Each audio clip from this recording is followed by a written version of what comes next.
की मुल्क के बेशतर इलाकों में फिर बादल बरस पड़े। पहाड़ों की चोटियां बर्फबारी के बायस ढक गई हैं। इस्लामाबाद, कोयटा, कश्मीर, रहीम यार खान, अटक समेत दीगर शहरों में बारिश के बायस सर्दी की शिद्दत बढ़ गई है। गिलगित की बात की जाए, स्कर्दू और मरी की, उसके साथ साथ गलियात, कालाम और वादी नीलम में भी बर्फबारी का सिलसिला जारी है और बर्फ की तह जम गई है। चित्राल में बर्फबारी से लवारी टनल बंद हो गई है, जबकि हब में पहली मूसलाधार बारिश से नशेबी इलाके ज़ेर-ए-आब आ गए हैं। कोयटा और सादिकाबाद में कई फीडर्स ट्रिप कर गए हैं। तो मुल्क भर में मौसम की सूरत हाल कुछ ऐसी है कि अक्सर बालाई इलाकों पर बर्फबारी का सिलसिला जारी है और जो मैदानी इलाके हैं वहां पर कहीं हल्की और कहीं तेज बारिश रिकॉर्ड की गई है। तो पहाड़ों की बात की जाए तो सफ़ेद चादर ओढ़ ली है पहाड़ों ने। इस्लामाबाद, कोयटा, कश्मीर, रहीम यार खान, अटक समेत दीगर शहर हैं जहां पर बारिश हुई है और बारिश के बायस सर्दी की शिद्दत में इजाफा हो गया है। जबकि गिलगित, स्कर्दू और मरी समेत गलियात, कालाम और वादी नीलम में भी बर्फबारी से बर्फ की तह जम गई है।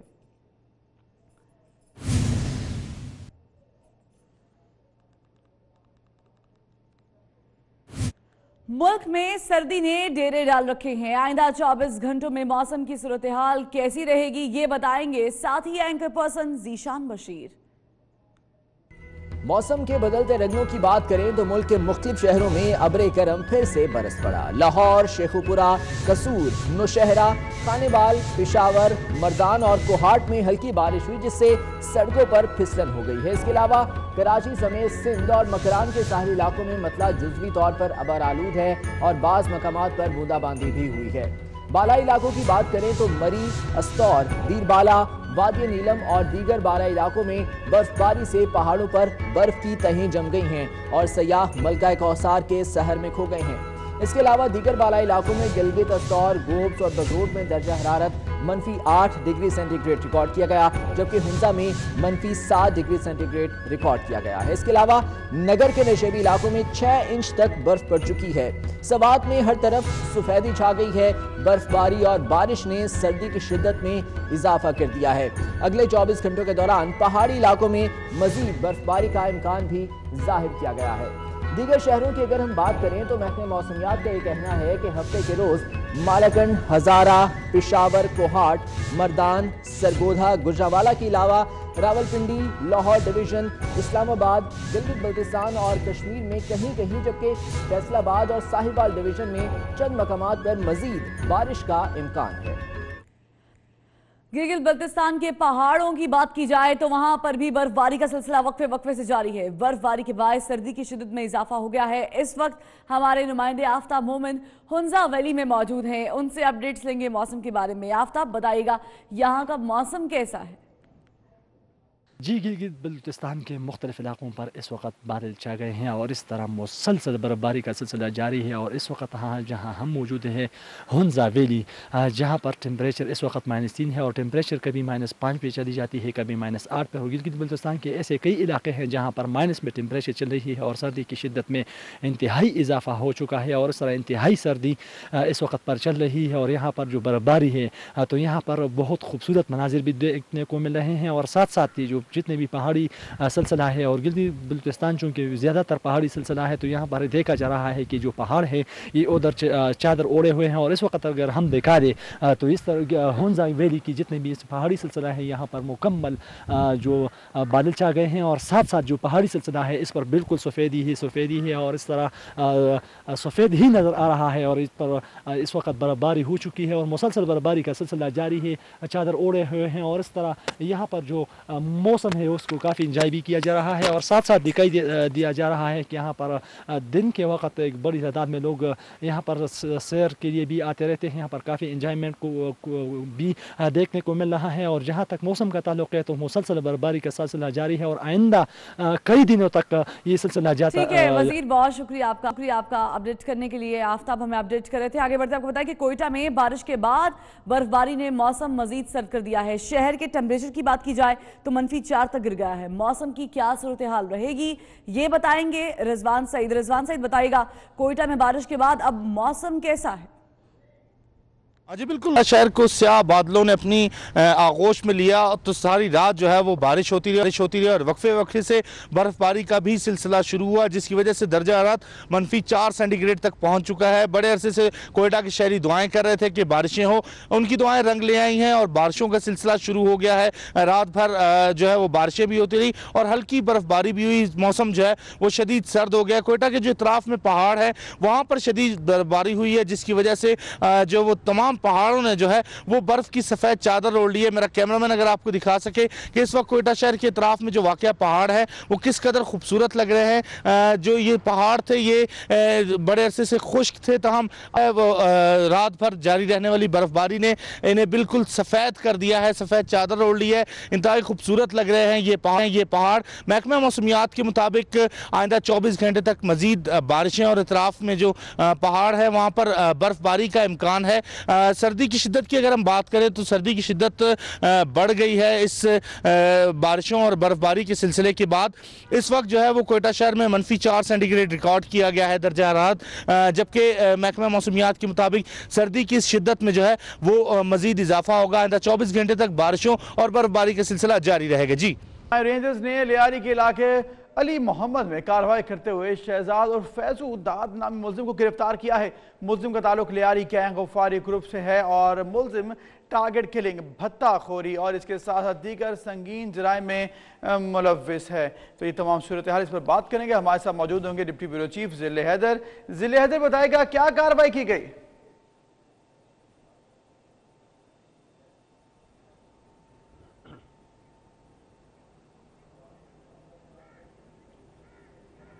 जी बिल्कुल, एक बड़ी कामयाबी जो है वो पाकिस्तान सिंध रेंजर्स को मिली है। लियारी का इलाका है, यहाँ पे अली मोहम्मद बहला यहाँ से लियारी गैंगवॉर गफ्फार जिक्री का कमांडर है। इसे गिरफ्तार किया गया है। शहजाद उर्फ अजीम उर्फ फैजू दादा 2005 से लियारी और शहर के कराची शहर के मुख्तलिफ इलाकों में दहशत की अलामत बना हुआ था। अगवा बराए तावान, पुलिस मुकाबले, रेंजर्स से मुकाबलों के अलावा दीगर जराइम की वारदातों में मुलव्विस है। 2005 से इसने गफ्फार जिक्री ग्रुप लियारी गैंगवॉर का इसमें शमूलियत अख्तियार की थी, जिसके बाद पुलिस मुकाबले में जिसमें लियारी में ऑपरेशन के दौरान बख्तरबंद गाड़ी पे 3 रॉकेट फायर किए गए थे, जिसमें कई पुलिस एहलकार जो है वो शदीद जख्मी हो गए थे। इसी तरह 2 पुलिस एहलकारों को इसने मोबाइल पर फायरिंग करके शहीद किया था, जबकि कई इसमें जख्मी भी हुए थे। इसी तरह अगर हम अगवा बराए तावान की बात करें तो शहर के जो मुख्तलिफ इलाके हैं जहाँ पे छोटे बड़े ताजिर हैं, उन्हें अगवा करने के बाद 50 लाख से जायद की रकम जो है वो अब तक ये वसूल कर चुका था। 2018 जुलाई तक जो है ये गफ्फार जिक्री के राब्ते में भी रहा है। इसके अलावा लिसानी, फिरका वाराना और दीगर बुनियादों पे भी पैसा लेके टारगेट किलिंग करता था। शहर कराची और क्या इलाका जो लियारी है, यहाँ पे मनशियात का सबसे बड़ा अड्डा जो है जिक्री महल्ले में, वो भी फैजू दादा ही चलाता था, जिसे गिरफ्तार किया गया। इससे मजीद तफ्तीश के लिए रेंजर्स ने नामालूम मुकाम पे मुंतकिल कर दिया है। जी, मज़ीद तफ्तीश जारी है। बहुत शुक्रिया जिले हैदर, आपने हमें आगाह किया। आगे बढ़े और बताएं, चेयरमैन पीपल्स पार्टी बिलावल भुट्टो जरदारी आज कोठरी का दौरा करेंगे। कोठरी ओवरहेड ब्रिज का इफ्तिताह भी किया जाएगा और सच्चल ग्राउंड में अवामी जलसे से खिताब भी करेंगे। बिलावल भुट्टो मलिक हाउस में पार्टी रहनुमाओं से मुलाकात भी करेंगे। इस पर बात करते हैं, हमारे साथ मौजूद हैं अली हमजा। अली हमजा, बताइएगा आज क्या मसरूफियात रहेंगी बिलावल भुट्टो की। जी बिल्कुल, पाकिस्तान पीपल्स पार्टी के चेयरमैन बिलावल भुट्टो जरदारी आज एक रोज़ा दौरे पर कोठरी पहुंच रहे हैं, जहां पर वो ओवरहेड ब्रिज का इफ्तिताह करेंगे, जिसके बाद सच्चल ग्राउंड में कारकुनान से खिताब भी करेंगे। इस वक्त जो है बिलावल भुट्टो की आमद के सिलसिले में तैयारियों का सिलसिला जारी है। बजरिया हेलीकॉप्टर कोठरी साइट एरिया में बिलावल भुट्टो जरदारी लैंड करेंगे और ओवरहेड ब्रिज का इफ्तिताह करने के बाद कारकुनान का लहू गरमाएंगे। इस वक्त मैं सच्चल ग्राउंड में मौजूद हूँ, जहाँ पर तमाम तर तैयारियाँ आखिरी मराहिल में दाखिल हो चुकी हैं। स्टेज तैयार किया जा चुका है, हज़ारों की तादाद में कुर्सियाँ भी लगाई जा चुकी हैं। मलिक असद सिकंदर की दावत पर बिलावल भुट्टो जरदारी पहली मरतबा कोठरी पहुँच रहे हैं और कारकुनान इस हवाले से काफ़ी पुरजोश नज़र आ रहे हैं। तमाम तर इंतजाम मुकम्मल कर लिए गए हैं। कोठरी पूरे शहर में जो है बिलावल भुट्टो जरदारी को खुश आमदीद कहने के लिए बैनर्स भी आवेजा कर दिए गए हैं। तो मकामी क़यादत की जानिब से ये बताया जा रहा है कि बिलावल भुट्टो जरदारी तकरीबन 12 बजे के दरमियान यहाँ पर पहुँच जाएंगे, जिसके बाद वो कारकुनान का लहू गरमाएंगे। जी ठीक है, शुक्रिया। पार्टी बिलावल भुट्टो का बड़ा फैसला, पूरी सिंध काबीना को वॉच लिस्ट में शामिल कर दिया है। कहते हैं उन्हें हर सूरत में पार्टी मंशूब पर अमल होता हुआ नजर आना चाहिए। जो काम नहीं करेगा वो घर जाएगा। आजाद नोनी की रिपोर्ट।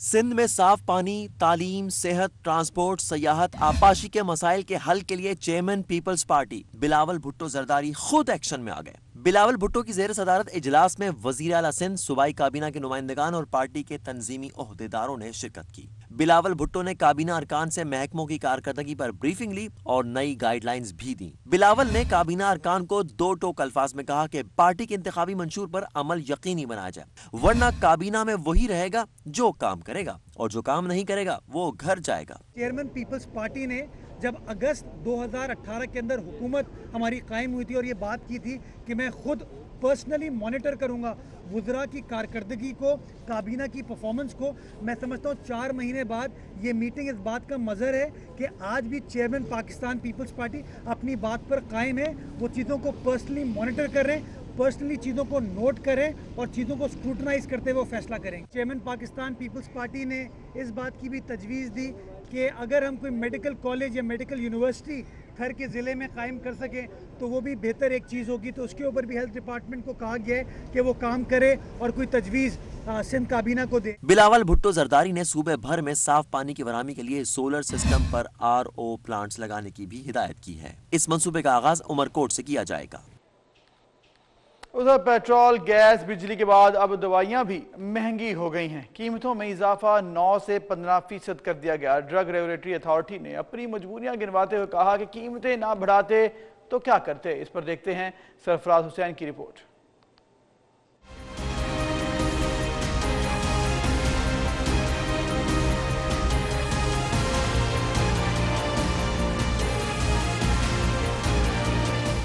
अवाम ही कसूरवार है, जब भी तो महंगाई की चक्की में पिसते हैं। इनकलाबी हुकूमत ने अवाम के मफाद में पहले बिजली, गैस और पेट्रोल की कीमतें बढ़ाई। अब दवाओं की कीमतों में भी 9 से 15% इजाफा कर दिया गया। इसे कहते हैं मरे को मारे शामदार।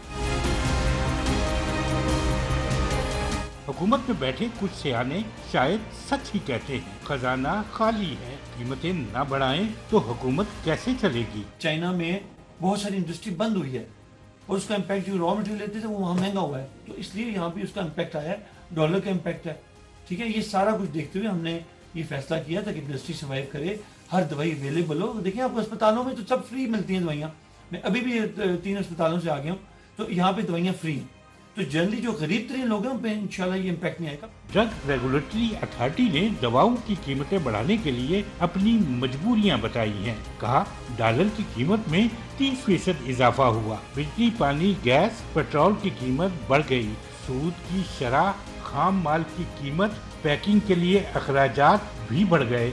चीन से दरामद होने वाली अद्वियात की कीमतों में दुगना इजाफा हो गया। मुलाजमीन की तनख्वाहें बढ़ानी पड़ी। दवाओं की कीमतें न बढ़ाते तो क्या करते।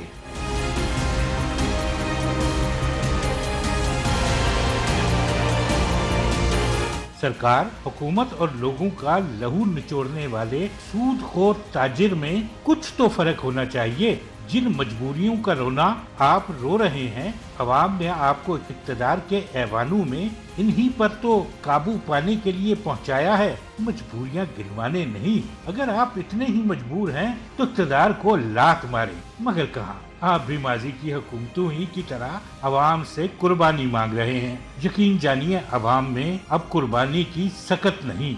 या तो लूटा गया मुल्की सरमाया बैरून मुल्क से लाने का वादा पूरा करें, या नाकामी का एतराफ, या अपने वादों से एक बड़ा यू टर्न ले लें, ताकि आपके अजीम लीडर होने की सनद मुस्तनद तर हो जाए। और पाकिस्तान तहरीक इंसाफ हुकूमत ने गुज़श्ता हुकूमतों के एक और मंसूबे का क्रेडिट अपने नाम कर लिया। बहरा अरब में तेल और गैस निकालने का मंसूबा गुज़श्ता हुकूमतों ने शुरू किया। एतराफ खुद विफाकी मुशीर बराए बहरी उमूर ने कर दिया। इस बारे में रिपोर्ट तैयार की है हमारे नुमाइंदे हबीब खान ने। दिल्ली सरकार का नई सरमायाकारी लाने का दावा खोखला निकला। बहरा अरब में तेल और गैस की तलाश का मंसूबा गुज़िश्ता हुकूमतों का निकला। इस बात का इकरार किसी और ने नहीं बल्कि विफाकी मुशीर बराए बहरी उमूर महमूद मौलवी ने खुद किया। उनका कहना है कि सालों पुराने मंसूबे को अमली जामा उनकी हुकूमत पहना रही है। देखिए, मैं आपको एक चीज़ ये बता दूं कि ये बिल्कुल आप सही कह रहे हैं कि पास्ट हुकूमत में कॉन्ट्रैक्ट हुए। देखिए, ये अचानक तो तेल नहीं निकल आया, ये सालों का था। कुछ हुकूमतों के मेरा कहना ये है कि मैं नाअहली नहीं कहूँगा, मगर मैं ये कहूँगा कि इंटरेस्ट नहीं था। महमूद मौलवी का मजीद कहना था कि तेल और गैस के ज़खायर निकलने से मुल्क की तकदीर बदल सकती है। इंशाल्लाह वो जो है ऑयल निकलेगा और ये वुड बी गेम चेंजर होगा पाकिस्तान के लिए। कंपनीज का फिगर तो मेरे पास नहीं है तो जो मैं कमेंट्री करूँ, मगर एक चीज़ मैं बता दूँ, यहाँ पे ऑयल एंड गैस निकल गया तो पाकिस्तान की तकदीर बदल जाएगी। एक्सॉन कंपनी का रिग मदर जहाज पाकिस्तानी समुद्री हुदूद में साहिल से 230 किलोमीटर दूर ड्रिलिंग कर रहा है। कंपनी की उम्मीद है कि इस जगह से तेल और गैस का बड़ा जखीरा बरामद हो सकता है, जिससे पाकिस्तान को बेहद फायदा होगा। कैमरामैन वक्कास खान के साथ हबीब खान, 24 न्यूज, कराची। वजीर आजम हाउस में बिजली किसने इस्तेमाल की और बिल क्यों ज्यादा आया? वजीर आजम पाकिस्तान ने अपने ही स्टाफ पर ऑडिट का हुक्म दे दिया। आखिर बिल ज्यादा क्यों आया, कहानी बता रहे हैं अवैस कयानी अपनी इस रिपोर्ट में। बिजली का बिल ज्यादा क्यों आया, वजीर आजम भी परेशान हो गए। पीएम हाउस में बिजली के बड़े बिल पर वजीर आजम ने मामले की जांच पड़ताल के लिए खुसूसी ऑडिट के अहकाम भी जारी कर दिए। वजीर आजम ने इस बात के ऊपर हैरत का इजहार किया है कि जब वो खुद वहाँ रह ही नहीं रहे और वजीर आजम का कोई सेटअप ही वहाँ नहीं है, तो भी इतना ज़्यादा बिल जो है वो क्यों आया। लिहाजा उन्होंने अपने ही जो स्टाफ है उसके ऑडिट का भी हुक्म दिया है और ये हुक्म दिया है कि जो प्राइम मिनिस्टर हाउस को जो मैनेज कर रहा है स्टाफ और जो मामलात हैं उसको ऑडिट किया जाए। वज़ीर आज़म हाउस का बिल ज्यादा क्यों आया, हुकूमत क्या पता चलाएगी, हम बता देते हैं। वज़ीर आज़म हाउस का 5 साल तक मीटर खराब रहा, जिसकी वजह से बिजली ज्यादा इस्तेमाल हुई और बिल कम अदा हुआ। सरकारी दस्तावेज के मुताबिक मीटर का मल्टीप्लाई फैक्टर 2000 होना चाहिए था, लेकिन बिल 1000 के मुताबिक भिजवाया जाता रहा। आइस्को ने फौरी तौर पर 60,24,000 यूनिट्स का 9 करोड़ 5 लाख की रकम बिल में शामिल की और पीएम ऑफिस को भिजवा दिया, लेकिन न तो मौजूदा बिल की अदायगी हो रही है और न पिछले बकायाजात अदा हो रहे हैं। दूसरी तरफ मामले की तहकीकात के लिए आइस्को ने फौरी तौर पर जीएम टेक्निकल की सरबराही में कमेटी तश्कील दी और मुतलका 2 अफसरों को नोटिस जारी करते हुए जवाब तलब कर लिया। आइस्को के मुताबिक बिजली का बिल दुरुस्त है और मतलूबा रकम जरूर वसूल करेंगे। अवैस कियानी, 24 न्यूज, इस्लामाबाद। वजीर आजम पाकिस्तान इमरान खान की बहन अलीमा खान की अमेरिका में भी जायदाद सामने आ गई। अपोजिशन ने अलीमा खान का नाम एग्जिट कंट्रोल लिस्ट में शामिल करने और मामले पर जीआईटी बनाने का मुतालबा कर दिया है।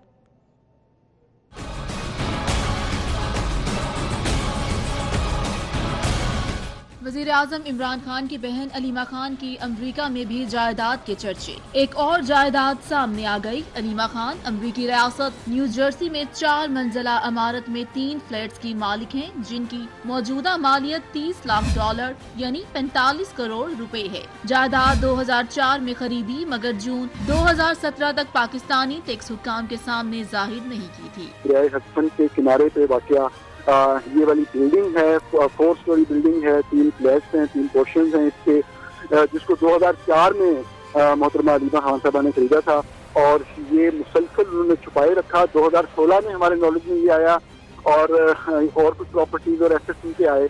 दूसरी जानिब अपोजिशन ने अलीमा खान का नाम ECN में शामिल करने और मामले पर GIT बनाने का मुतालबा किया। सिंध असम्बली के बाहर मीडिया से गुफ्तगू में वजीर बल्दियात सिंध सईद गनी का कहना था कि इमरान खान कौम को अपने जराए आमदनी बताएं, जबकि शौकत खान अस्पताल के फंड्स का फॉरेंसिक ऑडिट भी करवाया जाए। कल वो अपोजिशन में थे, आज वो वजीर आजम है।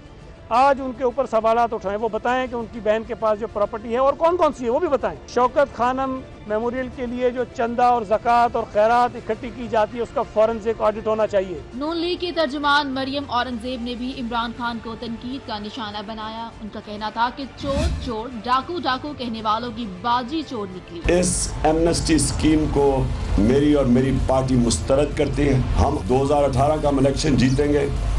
जिन्होंने एमनेस्टी ली है सबको इन्वेस्टिगेट करेंगे। जब बार बार आप डाकुओं को ये स्कीम्स दे देते हैं तो मैं सवाल पूछता हूँ कि जो लोग ईमानदारी से इस मुल्क में टैक्स देते हैं वो तो बेवकूफ लोग निकले ना। अलीमा खान की क्या जराए हैं जिनसे अरबों रुपए की गैर कानूनी जायदाद खरीदी गई। अलीमा बाजी की गैर कानूनी जायदाद के जराए चंदा, तालीम के पैसे और तहरीक इंसाफ के जाली अकाउंट्स हैं। अलीमा बाजी को चोरी का हिसाब देना पड़ेगा। और वर्ल्ड बैंक ने पाकिस्तान की तरक्की की शरह का तखमीना मजीद कम कर दिया है। रवा माली साल पाकिस्तान की GDP में नमो की शरह 3.7% तक रहने का इम्कान है, जो जनूबी एशिया के ममालिक में कम तरीन शरह होगी। आलमी बैंक की नई रिपोर्ट के मुताबिक साल 2019 में जनूबी एशिया की मजमूई तरक्की की शरह 7.1 तक पहुंचने का इम्कान है, लेकिन इनफरादी तौर पर रवा माली साल के दौरान पाकिस्तान की इक्तिसादी तरक्की की शरह कम होकर सिर्फ 3.7% रहने का इम्कान है, जो गुज़िश्ता माली साल 5.8% तक पहुंच गई थी। आलमी बैंक ने जून 2018 में अपनी रिपोर्ट में 2019 के लिए पाकिस्तान की तरक्की की शरह का तखमीना 5% लगाया था, लेकिन अब ताज़ा रिपोर्ट में इसमें 1.3% की कमी कर दी गई। आलमी बैंक ने अगले माली साल 2020 में तरक्की की शरह का तखमीना 1.2% कम करके 4.2% कर दिया। रिपोर्ट के मुताबिक जनूबी एशिया में साल 2019 में भारत की तरक्की की शरह 7.3%, बांग्लादेश की 7%, श्रीलंका की 4% और नेपाल की 5.9% रहने की तवक्को है। की तरदीद कर दी है।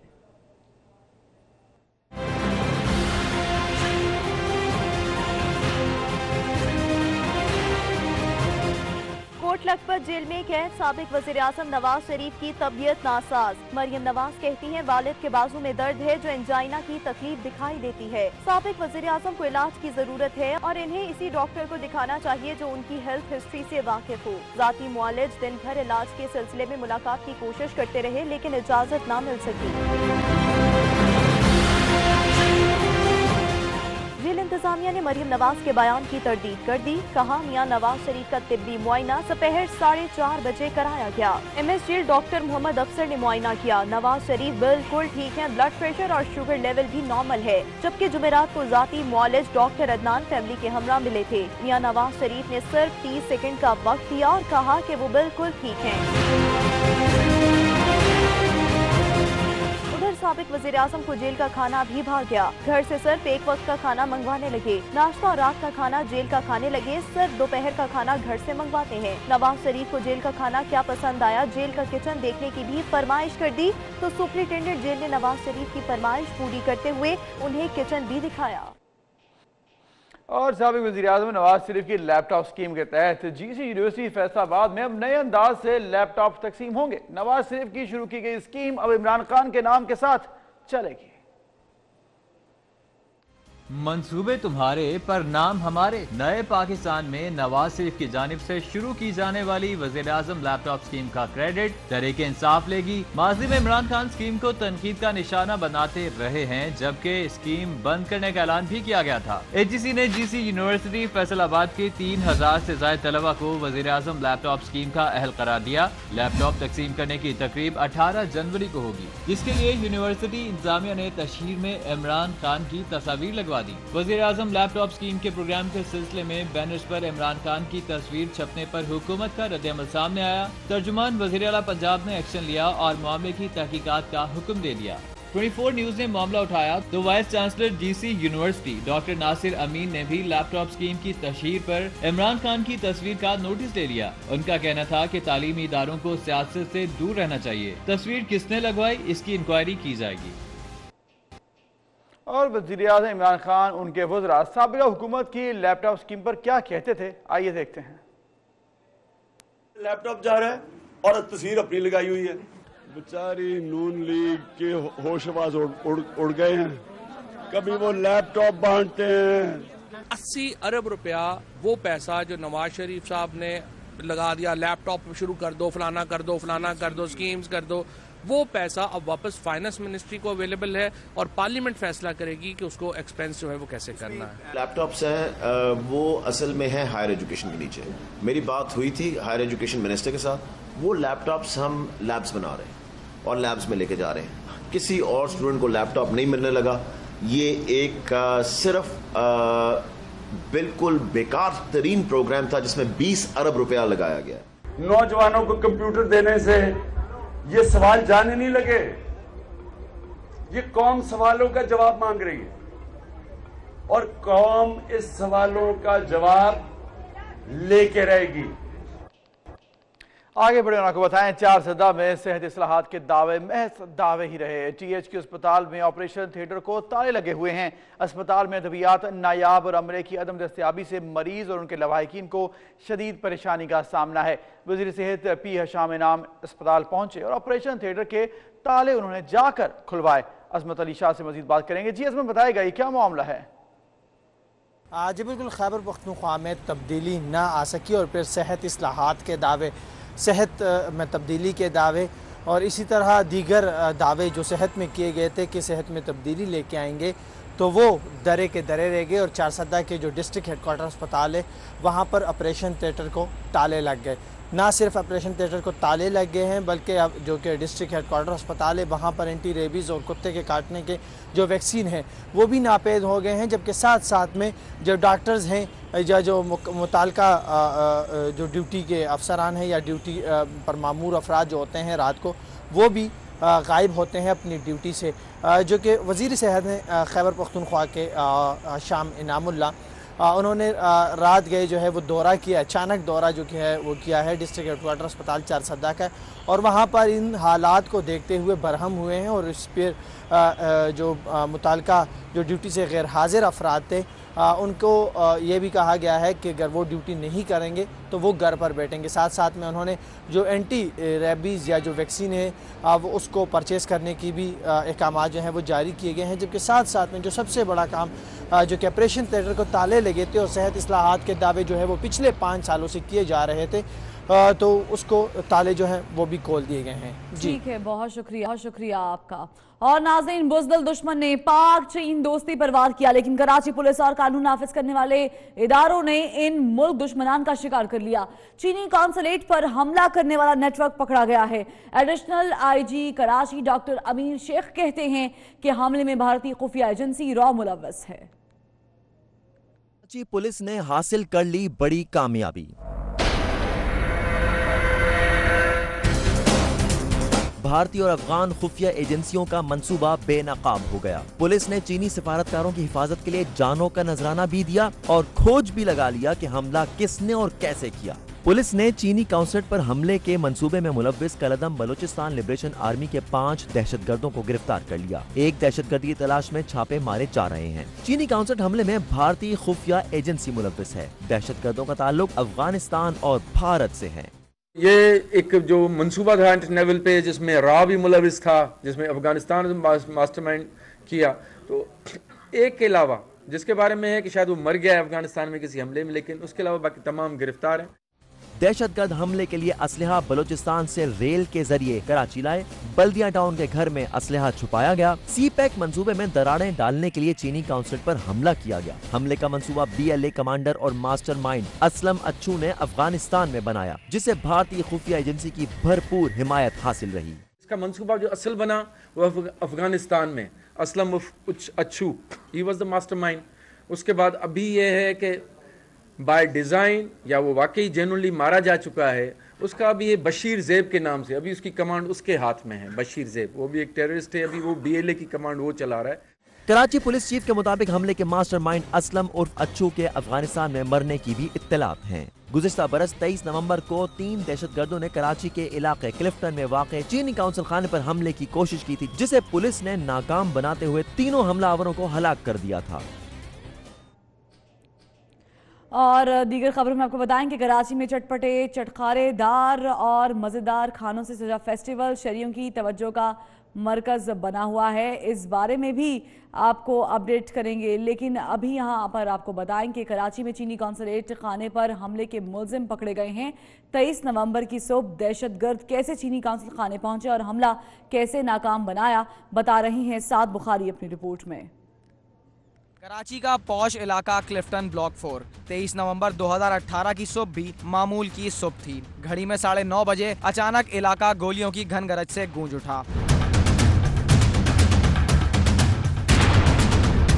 जोरदार धमाके हुए और चीनी कौंसिल खाने से उठता धुआं नजर आने लगा। ये वो वक्त था जब 3 बुज़दिल दहशतगर्दों ने चीनी कौंसिल खाने पर हमला किया। दहशतगर्दों ने गली के कोने पर गाड़ी खड़ी की और पैदल कौंसिल खाने की तरफ पेशकदमी शुरू कर दी। पहली चेक पोस्ट पर गोलियां बरसाई और दस्ती बम से हमला किया। ASI अशरफ और कांस्टेबल आमिर ने जामे शहादत नोश किया तो बैरियर पर सिक्योरिटी गार्ड्स और दीगर पुलिस एहलकारों ने जवाबी फायरिंग शुरू कर दी। सिक्योरिटी गार्ड जुम्मन जख्मी हुआ। दहशतगर्दों के बैरियर पार करते ही पहला दहशतगर्द मारा गया। 2 दहशतगर्द दाखिली रास्ते तक पहुंचे तो दूसरे को भी जहन्नुम वासिल कर दिया गया। तीसरा दहशतगर्द गोलियां बरसाता दस्ती बम हमले करता बाहर मौजूद वेटिंग एरिया तक जा पहुंचा, जहां वीजा लेने आए बाप बेटे को कत्ल किया और अंदर दाखिल होने की नाकाम कोशिश में तीसरा दहशतगर्द भी मारा गया। और यूं कालदम बलोच लिबरेशन आर्मी का चीनी कौंसिल खाने पर हमला कौंसिल खाने पर तैनात पुलिस एहलकारों और सिक्योरिटी गार्ड्स ने चंद ही मिनटों में नाकाम बना दिया। दहशतगर्द चीनी कौंसिल खाने के हमले को यरगमाल बनाने में नाकाम रहे। पुलिस की जवामर्दी और फर्ज शनासी ने शहादतों के सिलसिले को कायम रखा, मगर चीनी दोस्तों पर आंच तक न आने दी। साद बुखारी, 24 न्यूज,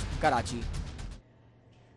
जैसा कि आपको पहले बता रहे थे, एक बार फिर बताएं आपको कि कराची में चटपटे, चटखारेदार और मजेदार खानों से सजा फूड फेस्टिवल शहरियों की तवज्जो का मरकज बना हुआ है।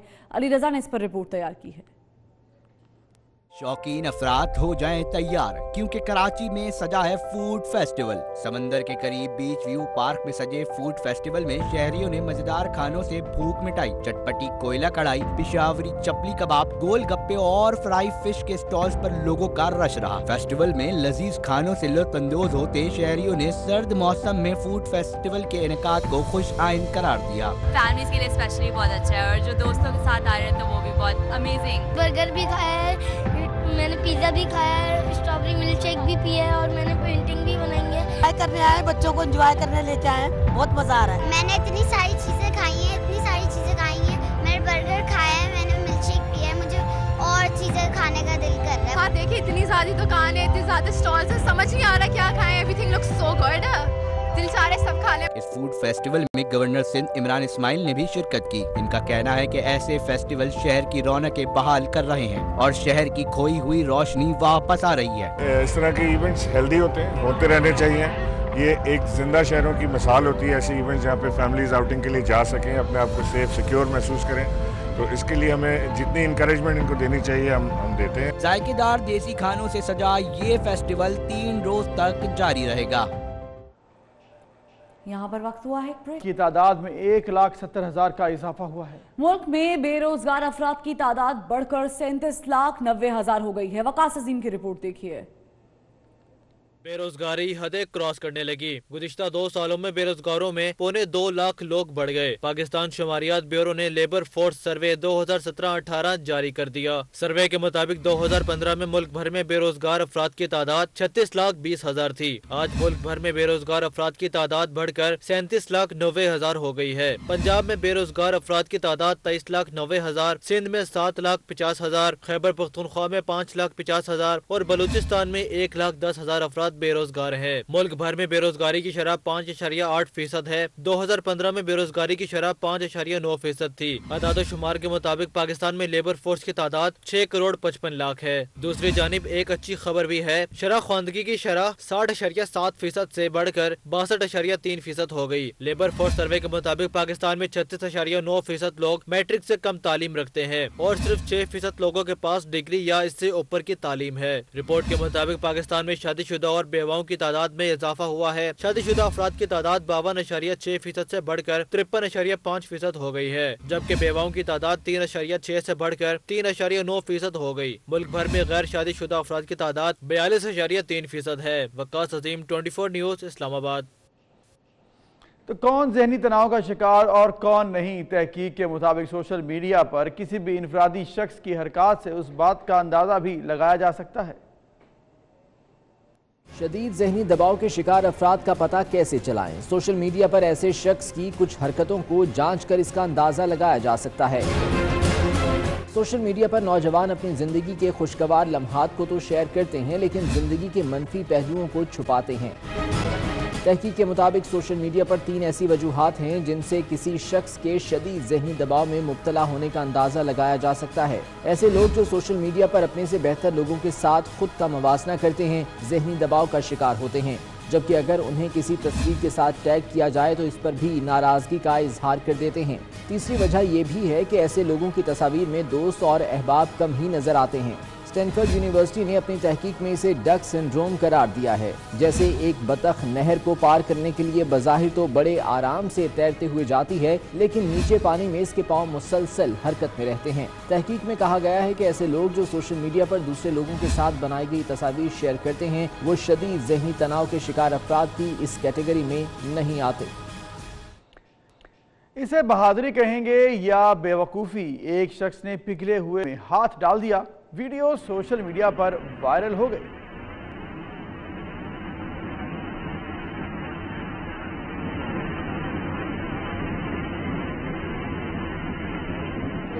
में हाथ डाला है और अपनी बहादुरी की मिसाल कायम कर रहा है, लेकिन यह बहादुरी है या बेवकूफ़ी, इसका फैसला आप खुद कर सकते हैं।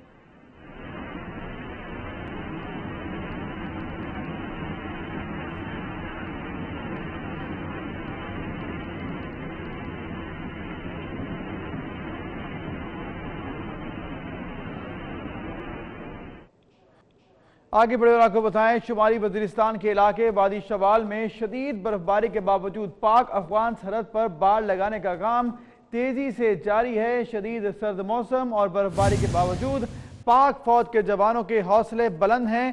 पाक फौज के जवान वादी शवाल के दुश्वार गुजार पहाड़ी रास्तों पर खारदार तारे लगा रहे हैं। पाक फौज का अज़्म है कि पाक अफगान सरहद पर बाड़ लगाने का काम कामयाबी से पाया तकमील तक पहुंचाया जाए। मौसम की शिद्दत सिक्योरिटी फोर्सेस को वतन के दिफा से गाफिल नहीं कर सकती। तो ये आप मनासिब भी देख सकते हैं किस कदर जो मुश्किल सूरत हाल है, वहाँ पर भी अब बाड़ लगाने का काम जो है जारी है। पाक फौज की जानिब से अपने फ़र्ज़ को निभाया जा रहा है और इस मुश्किल तरीन सूरत हाल में भी बाड़ लगाने का काम जारी है।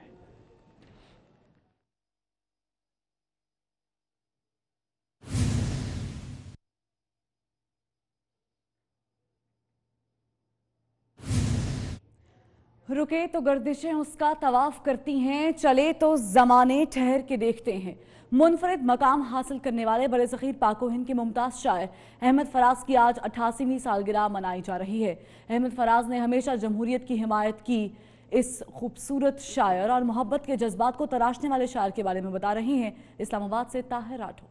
है कि दोनों का भरम कायम है, उसने बख्शिश नहीं की, हमने गुजारिश नहीं की। बड़ों को भी क्लासिकी गज़ल की रवायत पर वैसी दस्तरस नहीं थी जैसी फराज की थी। उर्दू अदब में शायद ही कोई ऐसा शायर होगा जिसे अहमद फराज जितनी मकबूलियत मिली हो, मोहब्बत मिली हो, सिर्फ नौजवानों में ही नहीं बुजुर्गों में भी। फराज साहब की शायरी की दो नुमायाँ खुसूसियात थीं, एक तो उनकी रोमानियत और दूसरा उनकी सियासी जहद।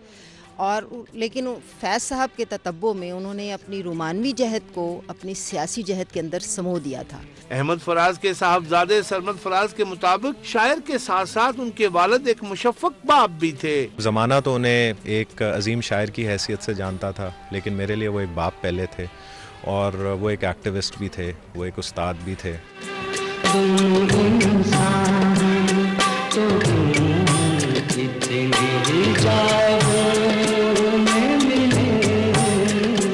अहमद फराज जनरल ज़ियाउल हक के दौरे हुकूमत में जमहूरियत पसंद होने पर कैद भी किए गए। उन्होंने 6 साल खुद साख्ता जलावतनी भी काटी।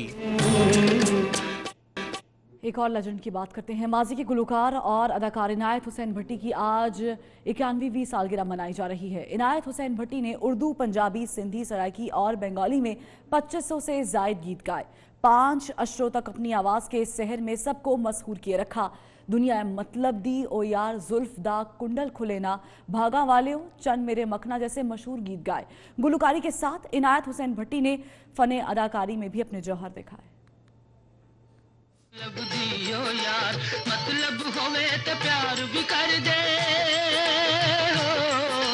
मतलब होवे तो प्यार भी कर दे, जालिम दुनियादार दुनिया मतलब दियो यार। जुल्फ दा कुंडल खुले ना, अख दा कजल जुले ना, सिर लथे या सूटी चढ़िए, पेट प्यार दा खुले ना, ओ जुल्फ दा कुंडल खुले ना। साडी नजरा तू होयो कानू दूर दस्त जा साडी नजरा तू हुयूं कानू दूर दस्त जा साडा वैरने तू कोई ते कसूर दस्त जा साडी नजरा तू हुयूं कानू दूर दस्त जा। और आपको बताएं कि बरसग़ीर पाक व हिंद के अजीम सूफी बुजुर्ग हजरत शाह रुकन आलम रहमतुल्लाह अलैह का 705वां उर्स मुल्तान में इस वक्त जारी है और तकरीबात का आगाज हो चुका है। सज्जादा नशीन दरबार आलिया वज़ीर ख़ारजा मखदूम शाह महमूद कुरैशी मज़ार शरीफ को अर्के गुलाब से आज गुस्ल देंगे तो 3 रोज़ा तकरीबात का आगाज़ आज हो जाएगा। बरसग़ीर पाक व हिंद के अजीम सूफी बुजुर्ग हजरत शाह रुकन आलम रहमतुल्लाह अलैह का 705वां उर्स मुल्तान में उर्स की सह रोज़ा तकरीबात का आगाज़ आज से हो रहा है और तमाम इंतज़ामात जो हैं वो मुकम्मल कर लिए गए हैं। ज़ायरीन मुल्क भर से आना शुरू हो चुके हैं और 3 रोज़ा तकरीबात हैं जिनका आगाज़ आज से हो जाएगा।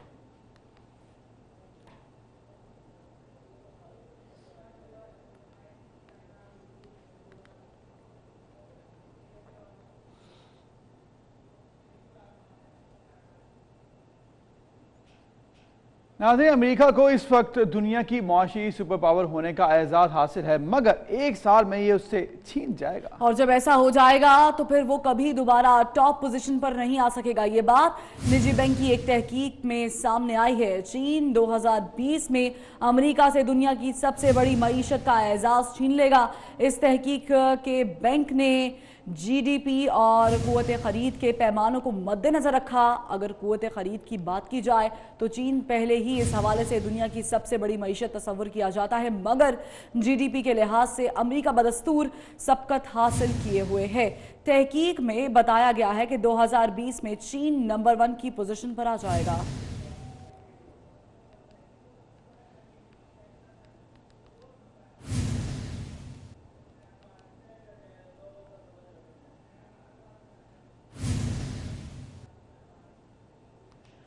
और दुनिया का सरतरीन मकाम कहलाए जाने वाले ओमियानाकॉन नामी रूस में 16 अफराद ने हाल ही में दौड़ने के मुकाबले में हिस्सा लिया। 21 से 71 बरस की उम्र के तरबियत याफ्ता 16 अफराद ने बर्फीले जंगलात में 5, 10, 20, 30 और 42 किलोमीटर के मैराथन मुकाबले में हिस्सा लिया। मुकाबले के आगाज में इलाके का दर्जा हरारत -52 डिग्री सेंटीग्रेड था। इसके साथ